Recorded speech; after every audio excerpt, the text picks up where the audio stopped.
As ever with these sort of things in Gaza where journalists are not able to get access, there is always a cloud of obscurity over what's going on. But what Hamas is claiming is that they captured a small Israeli patrol, I think in the Jabalia camp, and dragged them into a tunnel after a fight and are now detaining them.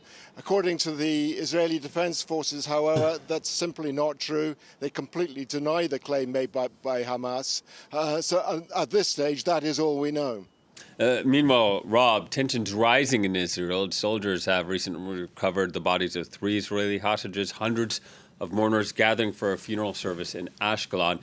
And Rob, scuffles broke out at the weekly rallies in Tel Aviv, where protesters have been demanding the government do more to secure the release of hostages being held by Hamas. Tell us more about that.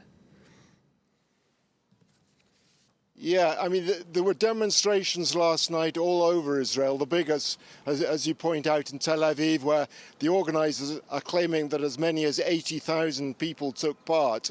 And this, I think, follows a number of things that have happened over the last few days.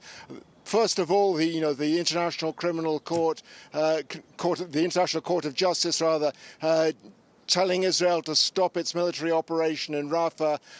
Then, also the release of video material of 5 military observers, field observers, women who were taken captive by Hamas on the 7th of October. That was the first time that had been seen in Israel, and it shocked society. So, in large part, I think the response at the weekend, last night in Tel Aviv, is to that, but also to remarks put out by the IDF, by the Israeli Defense Forces leadership command last week, that at least on 4 occasions last year, in other words, before the 7th of October, they warned Benjamin Netanyahu that Hamas was watching carefully the rift in Israeli society as a consequence of the judicial overhaul that he was proposing, and that it would act in some way. So people are accusing Benjamin Netanyahu of ignoring the signs. I think that is perhaps why we're seeing this current surge of anger